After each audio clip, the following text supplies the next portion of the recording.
국악방송 은영선의 함께 걷는 길.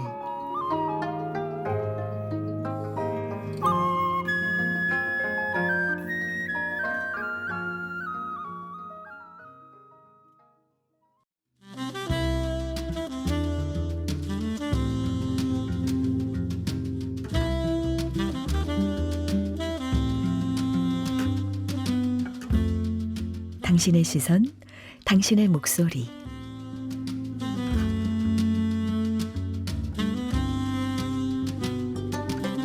세상을 보는 다양하고 섬세한 시선을 여러분과 함께 나누는 시간입니다. 당신의 시선, 당신의 목소리. 오늘은 호스피스 의사가 전하는 삶과 죽음에 관한 이야기를 담은 책 1000번의 죽음이 내게 알려준 것들을 쓰신 김여환 작가님입니다. 안녕하세요, 작가님. 안녕하세요. 김여환입니다. 호스피스 의사로 일하신 지 얼마나 되셨어요? 그만둔 지도 조금 됐는데요. 네. 호스피스 의사로는 제가 대구 의료원 호스피스 센터에서 한 8년 정도 일했고 네. 지금은 네. 항노화센터를 하고 있습니다. 죽음을 먼저 가까이 보시고 그 다음에 항노화 쪽으로 오셨네요. 좀 생뚱맞죠? 완전 다른 거라고 생각하는데 네. 저는 같은 의미라고 생각해요. 네. 왜냐하면 항노화의 마지막은 영원한 삶이 아니라 죽음이거든요. 슬프게도. 그것도 건강한 죽음 이런 걸 말씀하시는 거겠죠. 그렇죠. 네. 호스피스 하면 많이들 이제 들어보셨을 텐데 그래도 아마 정확하게는 모르시는 분이 많을 것 같아요. 맞아요. 네. 호스피스는 특이하게 단 한 번만 가기 때문에요. 10살에 호스피스 죽음이 다가와도 서툴고 90살에 죽음이 다가와도 서툴고 딱 한 번만 가잖아요. 네. 그래서 호스피스는 더 이상 치료 의학이 나의 생명 연장에 도움이 되지 않을 때 그때 하는 의료라고 생각하시면 돼요. 병에 걸리면 치료 의학을 하는 것처럼 네. 호스피스에 오면 완화의학이라는 걸 해요. 네. 완화 의료는 증상 조절을 하는 거예요. 네. 특히 이제 예를 들면 모르핀 같은 평소에는 쓰지 않는 그런 약도 쓰기도 하고 그래서 호스피스는 잘 모르시죠? 한 번만 일생에 한 번만 마지막에 가는 것이니까. 네. 한 달 전에 제 딸이 아이를 낳았어요. 네. 아이를 낳을 때 신생아실에서 소아과 선생님, 산부인과 선생님이 도움을 주잖아요. 네. 삶이 시작할 때는 산부인과 선생님, 소아과 선생님이 도움을 주고 네. 마지막에는 호스피스 의사가 도움을 준다. 이렇게 쉽게 생각하시면 돼요. 네. 죽음을 조금 편안하게 받아들일 수 있도록 신체라든가 마음 이런 걸 둘 다 도와주는 맞아요. 네. 그렇게 생각하면 되겠죠. 호스피스 병동에 들어오시는 분들은 그러면 거의 나는 이제 치료는 되지 않겠구나라고 생각하시는 분들이실까요? 그 환자가 생각하는 게 아니고 네. 의사가 3명이 진단을 하고 의사 소견서가 있어야 돼요. 네. 더 이상 치료 의학이 이 사람한테 도움은 되지 않는다. 네. 사람들은 죽기 직전에 숨이 헐떡거릴 때 여기 호스피스에 들어온다고 생각하는데 암 환자인 경우에는 암 치료제가 이제 없을 때 네. 그때는 아주 멀쩡해도 호스피스 대상자인 거죠. 네. 그러면 그 병동의 의사, 간호사 또 어떤 의료진, 어떤 의료 도움을 줄 수 있는 분들이 계세요? 호스피스는 다른 의학은 의사, 간호사 선생님만 있으면 되잖아요. 네네. 근데 호스피스는 다학제적인 접근을 하는 의료예요. 네. 다학제적인 것이라는 것은 쉽게 말하면 호스피스는 저는 삼각형이라고 생각하거든요. 네. 어떤 사람이 와도 의료적인 접근을 해서 안 아프게 하고 증상 조절을 해야 되고 그것이 다 되면 그다음에 사회봉사적인 돌봄. 네. 호스피스에서 모든 생활을 하기 때문에 네. 거기에 이제 목욕도 해야 되고 이발도 해야 되고 그런 사회봉사적인 돌봄을 하고 우리가 종교를 떠나서 영적인 존재잖아요. 네. 그리고 영적인 치유를 할 수 있는 그런 종교인이 있고 네. 그래서 삼각형이 잘 이루어져야 네. 호스피스는 잘 된다고 생각하죠. 네. 그러면 여러 분야의 선생님들이 거기 계시겠네요. 그러니까 다학제적인 네. 접근. 네. 보통 가장 오래 계시면 어느 정도까지 계세요?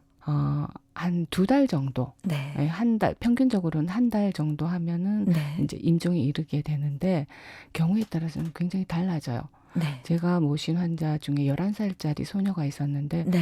그 의료적으로는 한 달 정도 네. 산다고 해서 정신도 거의 없고 콧줄까지 꽂고 왔었는데 1년을 살아냈어요. 네. 그래서 많은 동영상도 찍고 너무 좋아져서 오히려 또 적극적인 치료를 하라고 대학병원에 보낸 케이스도 있어요. 네. 그래서 그렇군요. 사람마다 개개인 말기암이 완치도 되잖아요. 네네. 네. 그래서 사람마다 굉장히 다르지만 평균적으로는 한두 달이다. 네. 네. 그렇군요. 봉사자 여러분이 많이 오세요? 봉사하러. 그렇죠. 호스피스의 꽃은 의사가 아니고 봉사자죠. 네. 네. 그럼 어떤 봉사가 좋을까? 네. 제가 봉사를 하려면요. 네. 굉장히 제가 좀 까다롭게 했었어요. 호스피스 센터로 근무할 때. 네. 마지막이니까 그래서 더 네. 네. 인류로 네, 잘해드려야 될 것 같아요. 머리 자르는 분도 가장 미용 기술이 좋은 분, 네. 목욕 봉사도 그렇고 특히 음악 봉사는 대구시에 있었으니까 시향에서 근무하시는 오카리나 네. 이런 고급의 의료를 환자들이 되게 좋아해요. 네. 환자분들이 굉장히 좋아하시고 또 그런 봉사자분들 덕분에 기운을 더 차릴 때도 있으시죠? 물론이죠. 네. 네. 이 봉사는 의료적인 접근만 하면은 회색 호스피스예요. 그냥 죽어가는 곳이에요. 네. 그래서 호스피스 죽음의 색깔을 입히는 것이 봉사고 우리가 네. 어떤 모습으로 죽느냐 하면요. 신생아가 제가 한 달 전에 손녀가 태어났는데 얘는 아무것도 할 줄을 몰라요. 먹는 거, 입는 거. 근데 우는 소리로 다 표현을 하는 네. 거예요. 우리가 마지막에 그렇게 돼요. 네. 나를 위해서 내가 물 한 모금도 내 손으로 못 떠먹지만 네. 정신은 말짱한 거예요. 네. 눈만 깜빡거리고 그럴 때 제가 회진하면서 그 괜찮아요 하고 쓱 지나가는 것보다 숟가락으로 물 한 모금 떠먹여 줄 때 네. 그것이 인간이 인간에게 해줄 수 있는 가장 큰 일이라고 저는 생각해요. 네. 그리고 그 순간에 내가 존중받고 있다는 느낌을 받으면 그렇죠. 네, 환자분들이 훨씬 더 안정감을 느끼고 또 그냥 제가 생각할 때 우리가 죽음이라는 걸 경험해 보지 않았기 때문에 두렵잖아요. 그렇죠. 그게 다가오는 것이. 근데 그럴 때 마음의 안정감이 있으면 조금 그 두려운 순간을 맞이하는 마음도 평안하지 않을까. 맞아요. 네, 그런 생각이 그러니까 들어요. 죽음이 호스피스가 뭐 딴 게 아니고 평소 우리 삶하고 똑같아요. 네. 아기 돌볼 때 울어도 제가 배고파도 조금 안아주면은 그치더라고요. 네. 환자들도 마찬가지예요. 네. 좀 통증이 있고 이러면 자주 가보고 네. 몰핀이 통증 조절을 하는 것만은 아니에요. 네. 봉사자가 마사지 해주고 자기 인생을 들어주고 이렇게 했을 때 통증 조절이 오히려 잘 됐어요. 이렇게 지금 우리 선생님 말씀 듣고 있으니까 그냥 상상으로는 호스피스 병동하면 좀 어두울 것 같지만 네. 오히려 그렇지 않을 수 있을 거란 생각이 들어요. 똑같은 거죠. 네. 네, 똑같아요. 네. 삶이 있는 동안에는 똑같이 밝고 또 에너지도 있고 어떤 즐거운 기운 이런 것도 있는 곳이 아닐까 생각이 되네요. 이 1000번의 죽음을 통해서 제가 배운 것들이라고 책 제목은 그렇지만 네. 1000번의 죽음이 아니라 네. 1000번의 인생, 네. 1000번의 삶을 본 거죠. 네. 제가 그 환자들의 삶에 무슨 큰 호기심이 있어서 본 게 아니고 통증 조절을 하려고 하니까 네. 통증은 주관적인 거거든요. 그 사람 인생을 다 들어드리고 인생에서 뭔가 정리할 부분 그런 것들을 해결을 드리면요. 몰핀 쓰는 양이 훨씬 줄어들어요. 네. 네. 네, 그러니까 그런 마지막에 그런 활기찬 이야기들을 우리는 빨리빨리 해야 되는 거죠. 네. 시간이 얼마 남지 않았으니까. 네. 선생님, 근데 아직도 많은 분들에게 호스피스 병동에 대한 편견이 있지 않나요? 편견 많죠. 네. 저희 엄마는 어머님도 암에 걸려서 돌아가셨는데 네. 걸리시기 전까지는 딸이 하는 것이라서 너무 자랑스럽고 뭐 자랑하고 다니고 호스피스는 정말 좋은 것이다. 네. 통증 조절을 하니까. 왜냐하면 저희 외할머니께서는 위암으로 돌아가셨을 때 너무 위암도 꽤 통증이 많거든요. 1970년대 돌아가셨을 땐 앉아서 돌아가셨어요. 너무 고통스러워서 네. 바짝 말라졌어. 근데 저희 어머니는 이제 폐암에 걸려서서 뼈로 전이 돼서 그 뼈에 전이 된 거 굉장히 원래 아파요. 네. 뼈를 에이는 고통이라 하잖아요. 네. 하지만 통증 조절을 해서 편안하게 누워서 돌아가셨어요. 네. 그만큼 좋은 것임에도 어머님도 알고 계시지만 어머님이 막상 폐암에 걸리시니까 엄마 이제 호스피스에 와야 되겠어 하니까 내가 왜 거기 가는데? 거기 죽는 곳이 아닐까? 저도 그럴 수 있어요. 네네. 저도 음. 거기 안 가봤으니까. 네. 그 호스피스에 있을 때는 의사로 근무할 때는 그것이 너무 속이 상했어요. 그래서 그거 알리고 호스피스는 통증 조절을 하는 곳이지 죽으러 가는 곳이 아니다. 이래서 책도 세 권 썼지만 네. 막상 죽음을 떠나서 제가 생활해 보니까요. 그럴 수밖에는 없겠다. 그래서 네. 오히려 호스피스와 더 살갑게 되고 호스피스를 지금은 제가 안 하지만 네.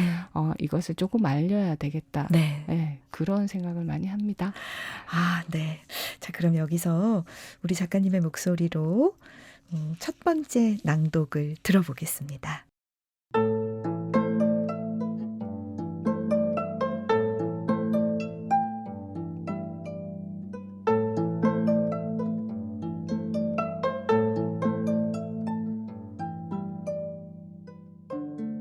나쁜 소식을 알면 불안해질 것이라는 예상과 달리 왜 환자들은 더 편안해질까? 나는 그것이 진실의 힘이라고 생각한다. 암 환자를 나약한 존재로 단정짓지 않고 아프기 전과 같은 인격체로 본다면 우리는 환자에게 앞으로 일어날 일에 관해 정확한 정보를 제공해야 한다. 아버지에게 치료가 무의미하다는 말을 해도 불효자식이 아니다. 아내에게 남은 시간이 많지 않다는 말을 해도 잔인한 남편인 아니다. 우리는 그를 사랑하지만 나쁜 소식을 알려야 한다. 우리는 그를 사랑함으로 나쁜 소식을 더욱 알려야 한다. 남은 시간이 많지 않다는 것을 알게 된 환자는 그의 성정대로 뒷정리를 할 것이다. 누군가는 책상 서랍을 깨끗이 치워 놓을 것이다. 누군가는 소원했던 사람들을 만날 것이다.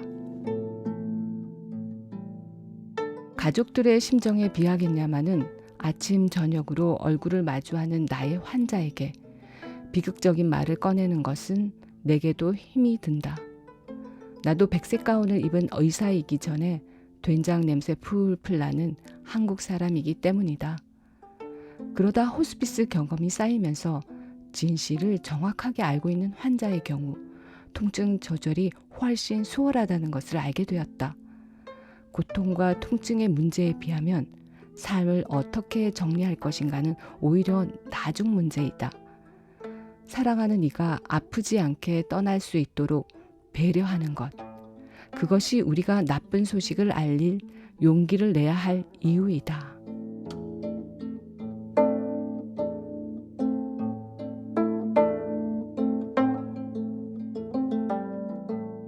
네.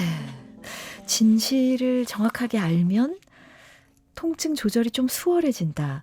환자들이 그런가요, 진짜?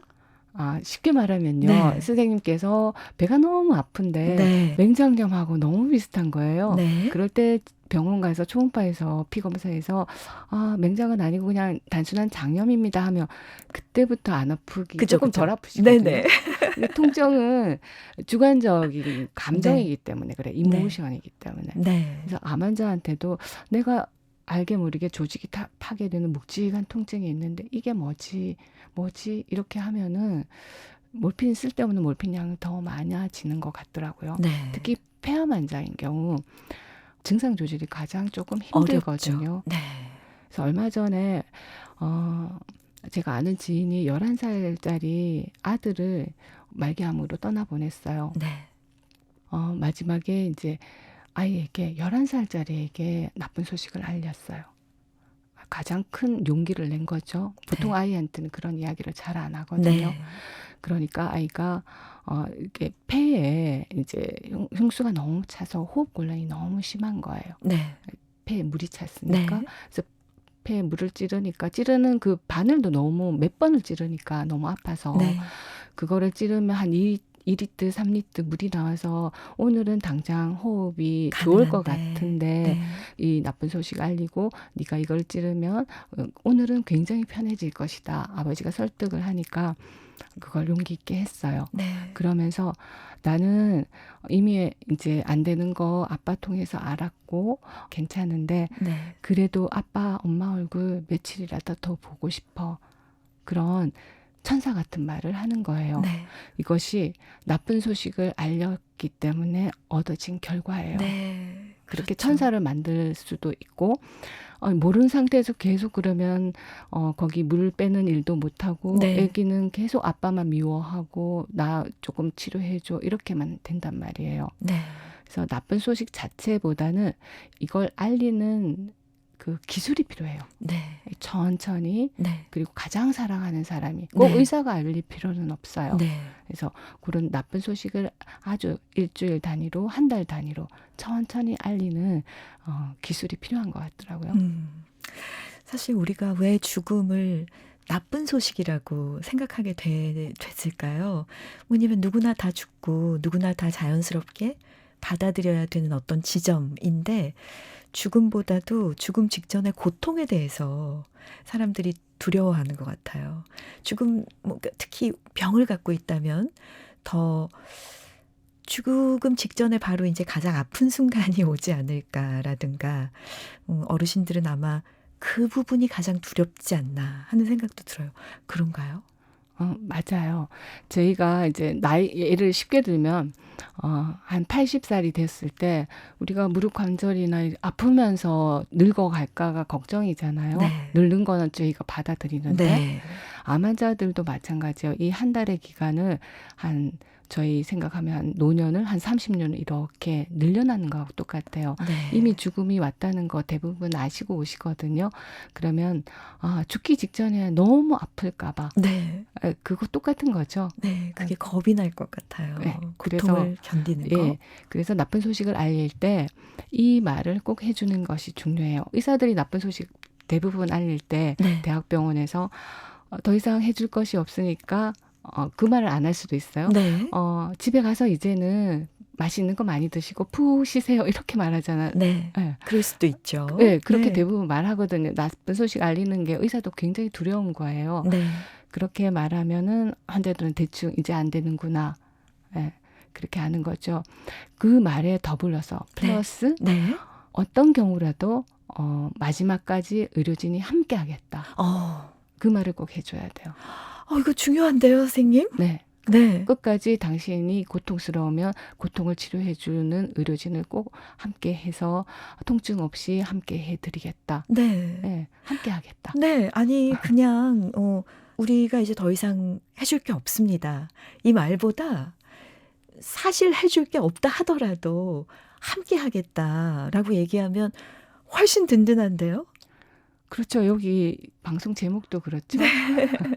함께 걷는 길. 그렇죠. 함께라는 게 되게 중요해요. 네. 죽음은 혼자 가는 길이거든요. 네. 그 직전까지 혼자 가는 길을 함께 해요. 이것이 네. 호스피스예요. 네. 정말 그 문에는 나 혼자 들어가더라도 그 문 앞까지 우리가 같이 간다는 게 훨씬 힘이 되잖아요. 그렇죠. 그러니까 사람들이 왜 공항에도 같이 가고 그러잖아요. 그렇죠. 비행기는 혼자 타더라도. 네. 네. 그 말기 암 환자의 통증은 사실 우리가 감히 상상할 수 없을 것 같아요. 그런가요? 통증이 없는 암도 있긴 있잖아요. 잘 모르는. 혈액암 같이 네. 덩어리암이 아니면은 네. 조금 그렇기는 해요. 네. 하지만 여러 가지 증상이 또 생기는 거죠. 출혈이라든지 뭐 이런 것들이 그런 증상 조절을 하는 거고 대부분 고형암들은 조직이 파괴되는 묵직한 통증을 가지고 있죠. 네. 그래서 통증 지표가 항상 차트에 적혀져 있어요. 네. 혈압, 맥박 이런 바이탈 사인이라고 하잖아요. 그 제4의 바이탈 사인이 통증 지표예요. 그래서 통증을 0에서 10까지 네. 이렇게 해서 통증은 자기가 표현한 그대로 믿으면 되거든요. 그렇군요. 그럼 보호자나 환자가 이렇게 호스피스 병동에 와서 아주 협조적으로 잘 하시는 분이 계신가 하면 협조가 잘 안 되는 경우에는 어떻게 하세요? 이게 협조가 잘 안 될 때도 저희가 설명을 똑같이 드리죠. 네네. 예, 네. 똑같은 암이고 네. 똑같이 드리는데 어떤 분은 잘 되고 네. 어떤 분은 안 되는, 소통이 안 되는 거죠. 네. 그거는 삶이 다르기 때문이에요. 네. 그 사람의 성격이 다르고 네. 성격이 제일 중요한 것 같아요. 맞아요. 맞아요. 죽음에 이르렀어도 똑같아요. 네. 죽음하고의 관계 맺기도 성격적으로 똑같이 맺겠죠, 관계를. 그러니까 삶의 패턴, 죽음은 어느 날 갑자기 뚝 떨어지는 것이 아니고 네. 삶의 결과물이에요. 네.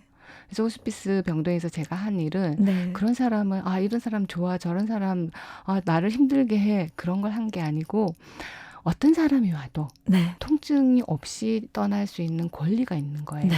그런 걸 했어요. 지금 제 삶의 모습이 제 죽음의 모습을 만든다고 생각하니까 갑자기 더 잘 살아야 되는데 열심히 그렇죠. 이런 생각이 드네요. 그것이 죽음을 배워야 하는 힘이에요. 죽음을 바꾸지 않고 삶을 바꾸는 거죠. 선생님 정말 삶과 죽음은 정말 동전의 양면인 것 같아요. 저희가 늘 어떤 사건이나 어떤 죽음을 보면 오늘 나의 삶을 이렇게 바로잡잖아요. 맞아요. 네. 터닝 포인트가 되죠. 네. 사람은 잘 안 변하는데 네. 너무 극적인 걸 보면 변하게 돼 있어요. 네.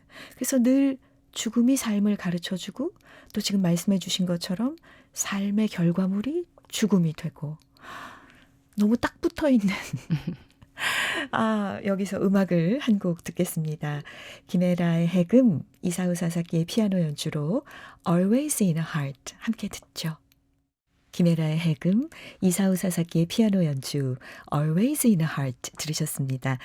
오늘 당신의 시선, 당신의 목소리 1000번의 죽음이 내게 알려준 것들을 쓰신 김여환 작가님과 함께하고 있어요. 작가님의 두 번째 낭독을 작가님 목소리로 들어보겠습니다.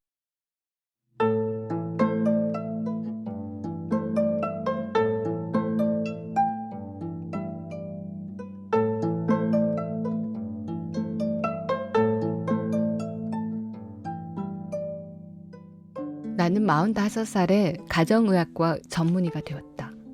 힘든 수련 생활을 마친 뒤 하고 싶은 일이 호스피스라니. 남편부터 아이들까지 반대하지 않는 가족이 없었다. 하지만 나는 가족의 반대를 무릅쓰고라도 그 일을 하고 싶었다. 인턴 시절에 만난 어느 담낭암 환자 때문이었다. 한때 교회 목사님이셨던 할아버지는 복부에 담즙을 배출하는 관을 꽂고 있었다. 암세포가 섞인 뻑뻑한 담즙이 관을 막으면 새 관을 시술해야 되기 때문에 나는 매일 관을 식염수로 씻어냈다. 호수 밖으로 담즙이 새어나와 하루에도 수십 차례 거즈를 갈아야 했다. 식염수를 넣었다 뺐다 하는 간단한 치료도 할아버지는 무척 힘들어했고 암성 통증이 조절되지 않으면 미친 듯이 고함을 질렀다. 그런 할아버지를 보고 그의 직업을 믿는 사람은 아무도 없었다. 문병 온 사람들이 복도에서 수군대는 모습을 볼 때마다 마음이 시려왔다. 인과응보로 암에 걸리는 것이 아닌데도 죄를 지었기 때문에 몹쓸 병에 걸린 것처럼 죄인 취급을 당하던 목사님이 내 마음에 오래 남았다. 가정의학과 전문의가 된 후 암성 통증의 97%는 현대의학으로 조절할 수 있다는 것을 알고 나는 그 일을 하기로 결심했다. 고통받는 암 환자들에게 인간의 존엄성을 찾아주는 일이 무엇보다 가치 있게 느껴졌다. 가족 누구에게도 격려받지 못한 채 눈치만 보며 시작한 호스피스 생활이었지만 나는 주문에 걸린 것처럼 끌려갔다. 내가 환자를 진료하는 것이 아니라 자석의 N극과 S극처럼 환자가 나를 끌어당기는 것 같았다. 나는 점점 호스피스 일을 해야 하는 것으로 느꼈다.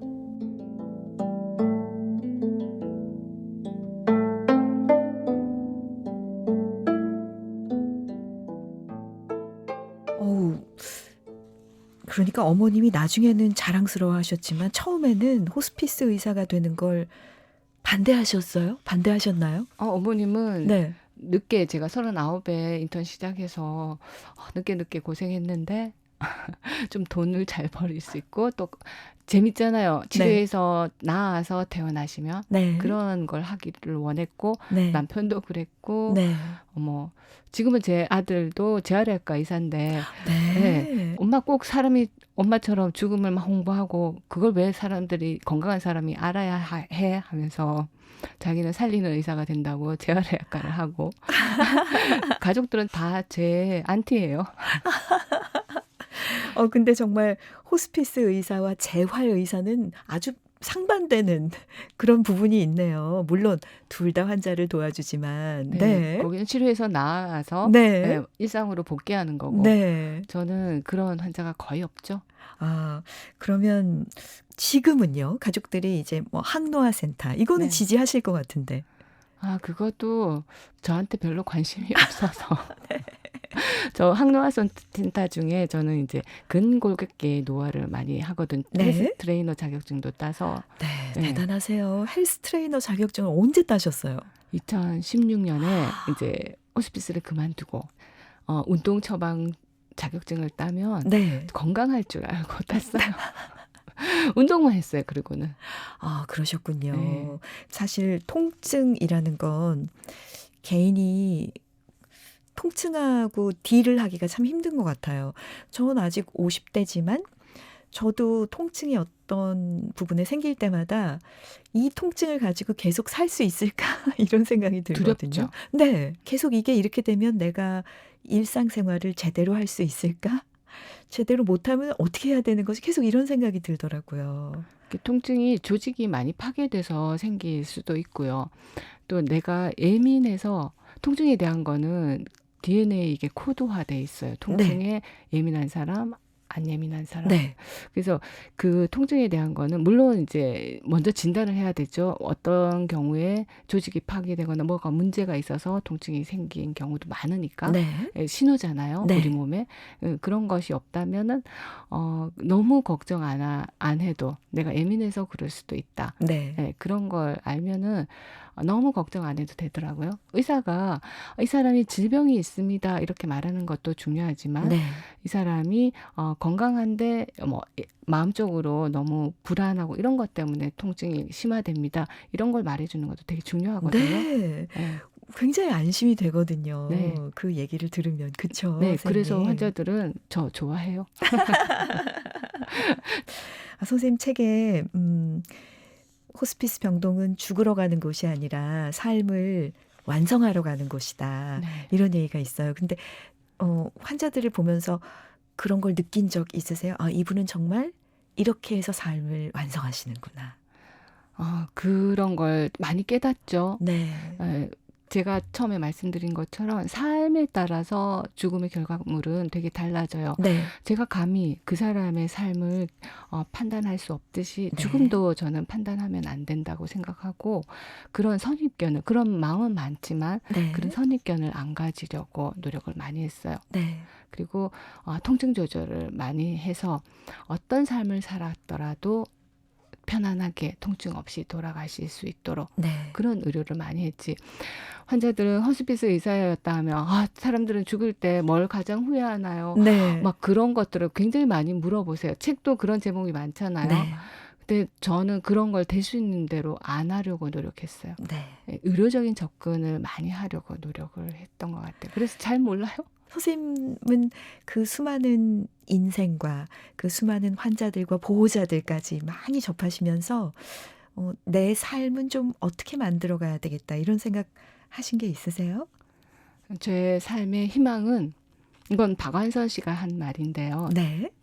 골동품이라는 것도 처음에 있을 때부터 골동품이 아니잖아요. 네. 삶과 그 여러 가지 덮개가 돼야지 골동품이 되듯이 네. 제 삶도 제 인생도 골동품이 됐으면 좋겠어요.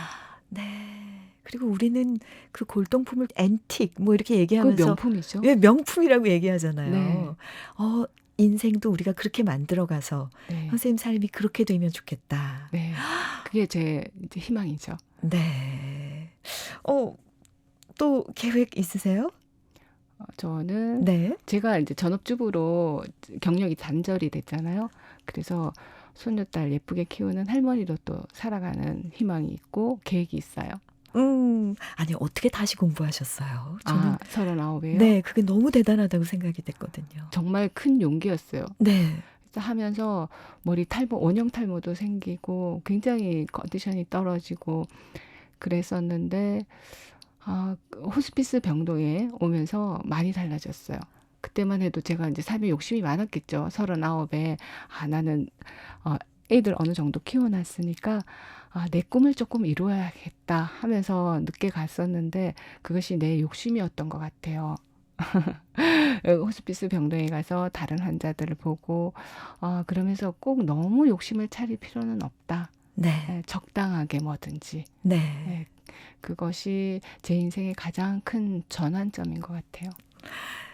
그치만 그때 용기를 내지 않으셨으면 이렇게 좋은 책을 안 내주셨을 거잖아요. 그죠? 그럴 수도 있겠네요. 네. 뭐 청년이든 노인이든 모두가 다 어려움이 많은 그런 시대 같아요. 그리고 또 이 현실이 어려우니까 현실이 어려울 때 꼭 사람들은 시쳇말처럼 꼭 얘기하죠. 죽고 싶다. 네, 맞아요. 정말 확 죽고 싶다. 이렇게 저도 젊었을 때 그런 적이 있었어요. 네. 이렇게 얘기하는데 그런 분들에게 해주고 싶은 말씀은 없으세요? 제가 정말 좋아하는 후배 의사도 아들을 먼저 보냈어요. 네. 11살짜리 아들을. 제가 그들에게 해주고 싶은 말은 이거는 정말 이 세상에서 안 겪어도 되는 슬픔이다. 이 슬픔을 불행으로 만드는 것은 내 몫이다. 네. 네, 그래서 슬픔을 불행으로 만들지 않는 그런 힘과 용기가 있었으면 좋겠다. 그런 이야기를 해주고 싶어요. 그러니까 우리가 슬픔을 그냥 슬픔으로 겪어내면 되는데 슬픔을 자칫 잘못하면 불행으로 만들어버릴 수 불행으로 있다는. 계속 엮어가는 거죠. 네. 제 환자 중에 이야기 더 해도 될까요? 네네. 어떤 그 할머니가 오셨는데 두 분 공교롭게도 거의 같은 사연이었어요. 네.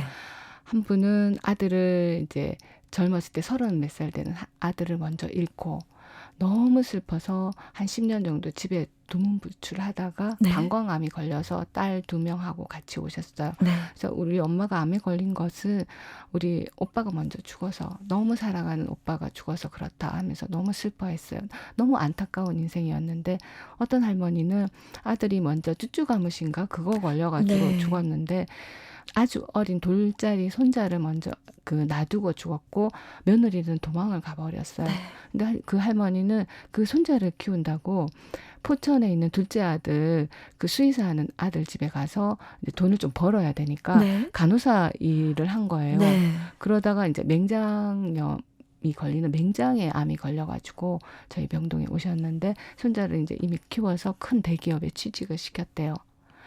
그래서 같은 슬픔이 왔지만 물론 그분도 어쩔 수 없이 집에만 있을 수밖에 없었지만은 보기에는 두 번째 할머니께서 더 인생이 더 아름다운 거죠. 네.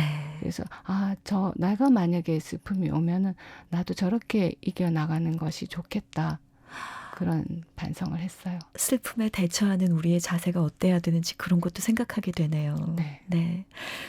전국에서 함께하고 계시는 우리 국악방송 청취자분들께 하고 싶은 얘기 있으세요? 저 오늘 초대해 주셔서 너무 감사드려요. 선생님 더 좋은 책 많이 쓰시기를 제가 응원합니다. 오늘 1000번의 죽음이 내게 알려준 것들을 쓰신 김여환 작가님과 함께했습니다. 고맙습니다. 감사합니다.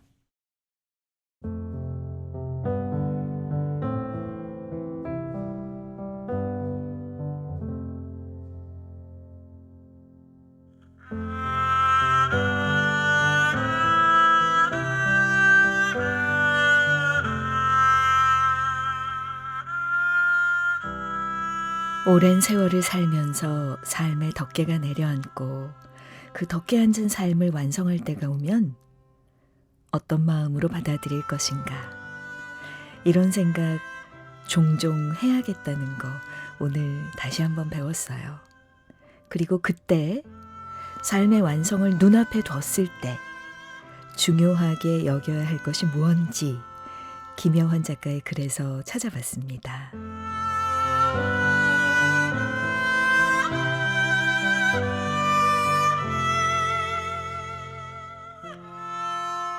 모든 죽음은 슬프다.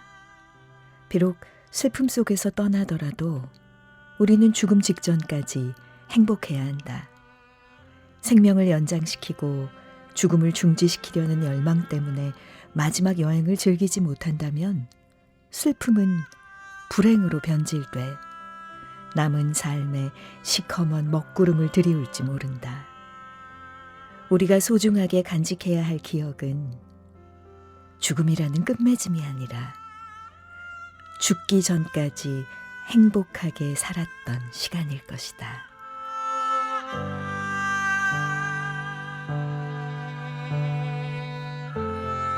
주어진 시간을 충실하게 행복으로 채울 때 삶의 완성 단계에서 슬픔을 온전하게 받아들일 수 있겠구나. 그리고 그게 바로 반쯤 찬 물잔을 보고 절반이나 남았네 라고 말할 줄 아는 사람의 삶의 자세겠구나 싶었습니다. 얼마 남지 않은 12월이 많이 아쉽죠? 아직 절반이나 남았어요. 주어진 시간을 충실하게 보낼 수 있도록 뭘 해야 하는지 생각해 봐야겠어요.